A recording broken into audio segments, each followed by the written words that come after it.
Chers amis, shalom à tous, nous nous retrouvons pour le Shabbat Parashat Vayeshev, qui est aussi le Shabbat de Hanouka.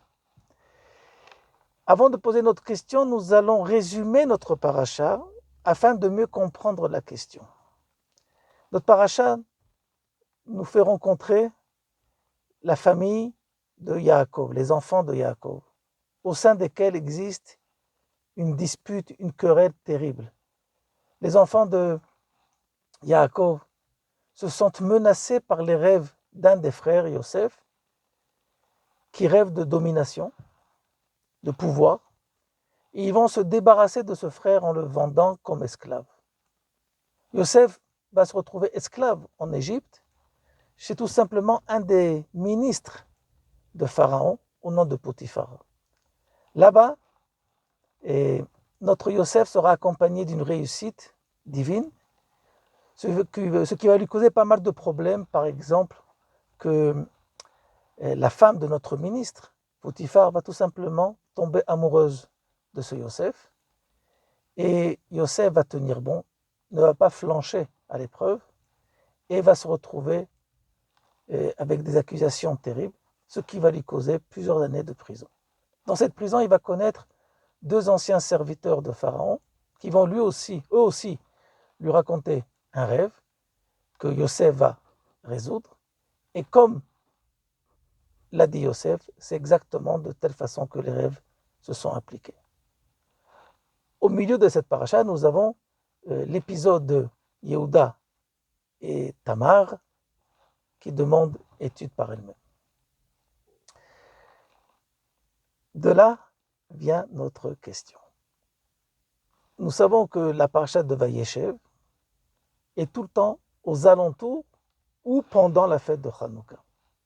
Existe-t-il un lien de raison entre ces deux événements, Yosef et ses frères et Hanouka? Vous savez que Yosef, dans la Torah, un des diminutifs de Yosef, c'est qu'il a la force des cornes d'un taureau.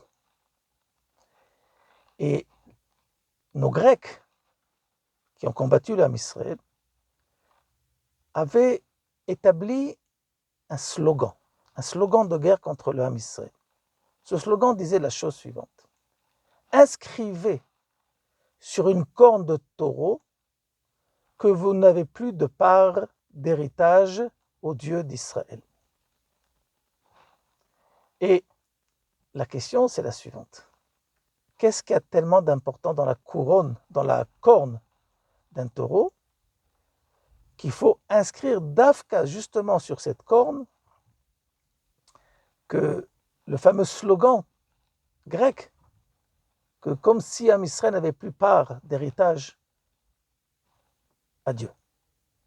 A priori, la corne que connaît le Am Israël, c'est la corne du chauffard, du bélier, pas celle du taureau qui est interdit au chauffard.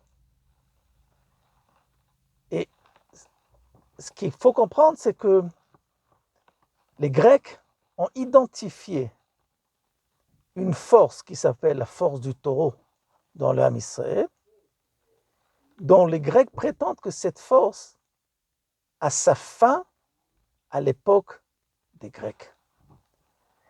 Et c'est la force de Yosef. Ce qui veut dire que Yosef a introduit au sein du Am Israël, au projet du Am Israël, puisque nous sommes dans le projet embryonnaire du Am Israël, une nouvelle dimension que jusqu'à maintenant, dans le récit de la Bible, nous ne l'avons pas. C'est le fait que comment la famille d'Israël devient la nation d'Israël. Et Yosef a compris et œuvre pour cela que le projet ne reste plus enfermé au sein d'une famille, mais tout simplement va s'élargir à des frontières internationales. Et c'est une des raisons que lorsque Yosef va être esclave en Égypte et libéré et va devenir vice-pharaon, que Yosef, au lieu de courir chez son père pour lui dire qu'il est vivant, ce qui est la moindre des choses, il va continuer son projet parce que peut-être l'étape Égypte est peut-être l'étape qui va permettre au projet d'Israël de s'élargir à une nation. Et donc Yosef ne va pas se contenter de s'occuper de judaïsme communautaire, ce qui veut dire la culture juive, même au niveau culturel. Yosef va penser, établir un projet, un programme, comment réaliser le projet divin, mais à un niveau d'État. Et donc, cette force, ce projet s'appelle le taureau. Pour la simple et unique raison que c'est qu'à l'époque antique, le taureau, c'est le tracteur de l'époque. Et c'est avec ça qu'on laboure, c'est avec ça qu'on construit les pyramides et ainsi de suite. C'est l'outil de travail essentiel.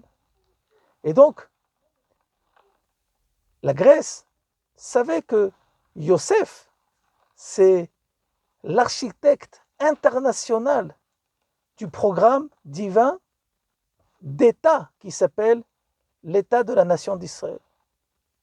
Et lorsque les Grecs essayent d'arrêter ce projet, par le fait qu'ils vont envahir la terre d'Israël et essayer de nous punir, de nous prendre notre indépendance, le slogan qu'ils vont avoir, c'est tout simplement « Écrivez sur la corne du taureau », donc en deux mots, sur la force matérielle que vous avez, par lequel vous essayez d'établir une nation qui éclaire les autres nations, que vous n'avez plus de part au Dieu d'Israël, que c'est fini.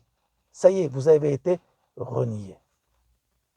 Et là, quand on comprend pourquoi la Providence a fait que la paracha de Vayeshev ou Miketz se lit tout le temps à Hanouka. Pourquoi? Parce que les Grecs, après avoir identifié la force de Yosef, ce qui s'appelle Mashiach ben Yosef, le Messie à la caractéristique de Yosef, après l'avoir identifié, toute leur œuvre était d'arrêter cela et de pousser à Israël au maximum de se retrécir à un projet culturel et en aucune façon un projet d'État, de nation. Alors si on comprend cela, on voit que Baruch Hashem, à notre époque, nous avons la chance de pouvoir revivre ce que les Maccabim ont essayé à leur époque de refaire vivre le projet de Yosef. Par le simple fait qu'actuellement, comme à l'époque des Maccabim, nous œuvrons pour établir une nation qui vient éclaircir notre nation, mais en tant que nation. Shabbat Shalom, bonne fête de Hanouka, à bientôt.